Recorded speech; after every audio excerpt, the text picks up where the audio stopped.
یقین جانے جو نسب جو ہے نا، نسب کیا چیز کہ اس کی قوم کیا ہے، اس کی رگوں میں کس قوم کا خون دوڑتا ہے۔ اعلیٰ حضرت وہ ہستی ہیں جن کو مصطفیٰ کریم کی نسل پاک کے جسم کو سونگ کے پتہ چل جاتا ہے یہ آل رسول ہے۔ یقین جانے جو مجھے سمجھ آئی ہے، کیونکہ وہاں جہاں لکھا تھا اس کے سوا کوئی ذریعہ سمجھ نہیں آتا کہ آپ کو کیسے پتہ چلا ان چاروں میں کوئی ایک آلے، کوئی ذکر نہیں تھا۔ پھر سمجھ یہی آئی کہ آپ کو مصطفیٰ کریم کے خون مبارک و نسب مبارک کی خوشبو آ گئی ہوگی۔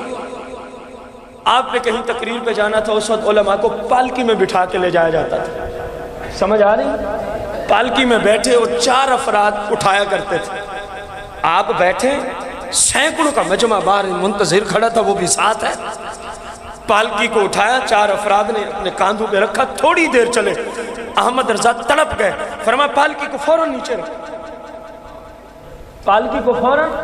اب یہی کلمات لکھے ہیں آپ کی سیرت کی کتاب، تو آپ خود بتائیے اگر خوشبو مصطفیٰ سے نہیں پہچانا نسب تو پھر کیا تھا؟ مجھے تو یہی سمجھ آئی، اگر غلط ہے تو اللہ مجھے معاف کرے۔ فرمایا پالکی رکھو، جیسے پالکی رکھی اس سے پوچھا تو آل رسول تو نہیں ہے؟ نہیں جی میں آل رسول نہیں ہوں۔ دوسرے سے پوچھا، فرمایا تو آل رسول تو نہیں ہے؟ عرض کی نہیں میں بھی آل رسول نہیں ہوں۔ جب اگلے سے پوچھا نا تو آل رسول تو نہیں ہے، وہ چپ کر گئے، وہ چپ کر گیا۔ غربت کی وجہ سے مزدوری کے لیے آیا ہوا تھا، جن کی محفل ہوتی تھی وہ ان پال کے اٹھانے والوں کو اجرت دیا کرتے تھے۔ فرمایا بتا نا آپ آل رسول تو نہیں ہیں؟ اب اتنے کلمات ہیں اس کتاب میں، بتائیے کوئی ذریعہ سمجھ نہیں آتا تو سوائے اس کے اور کیا سمجھے ایک عالم دین کہ آپ کو آل رسول کی خوشبو سے ہی پتہ چل جاتا تھا یہ آل رسول کا فرد ہے۔ جس ہستی کو یار مصطفیٰ کریم صلی اللہ علیہ وسلم کی نسل پاک 1300 سال بعد نسل پاک کے فرد کی خوشبو سے پتہ چل جائے کہ اس کا نسب مصطفیٰ سے ملتا ہے، بتا تو صحیح ایسا مجدد کہیں اور ہے؟ اس کو ماننا ہی پڑا، حضور میں آل رسول، حضور میں۔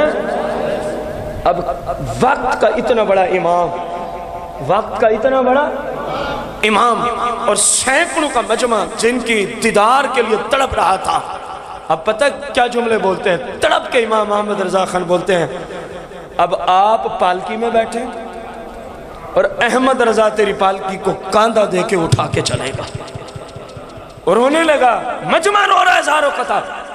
آپ نے کہا یہ احمد رضا کی مجبوری ہے، اگر قیامت کے دن میرے مصطفیٰ کریم نے مجھ سے پوچھ لیا اے احمد رضا کیا تجھے اس لیے سب کچھ دیا تھا کہ میری نسل کے کاندھوں پہ تو سفر کرتا پھرے؟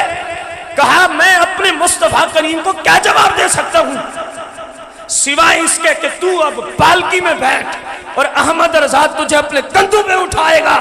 وقت کا محدث، وقت کا امام، وقت کا مجدد، وقت کا فقیہ، بلکہ فقیہ ایسا کہ ثانی امام اعظم ابو حنیفہ، نائب کل، نائب ادم، غوث اعظم، وہ ہستی کہہ رہی ہے آپ پالکی میں بیٹھیں، احمد رضا تیرا نوکر بن کے اپنے کاندھوں پہ تجھے سوار کر کے چل کے جائے گا تو احمد رضا کو تسلی ہو جائے گی۔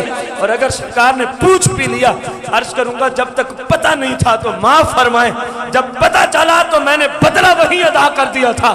آپ کی نسل کو کاندھوں پہ احمد رضا نے لوگوں کے سامنے اٹھا کے احمد رضا چلا تھا۔ کوئی عاشق رسول دکھائے،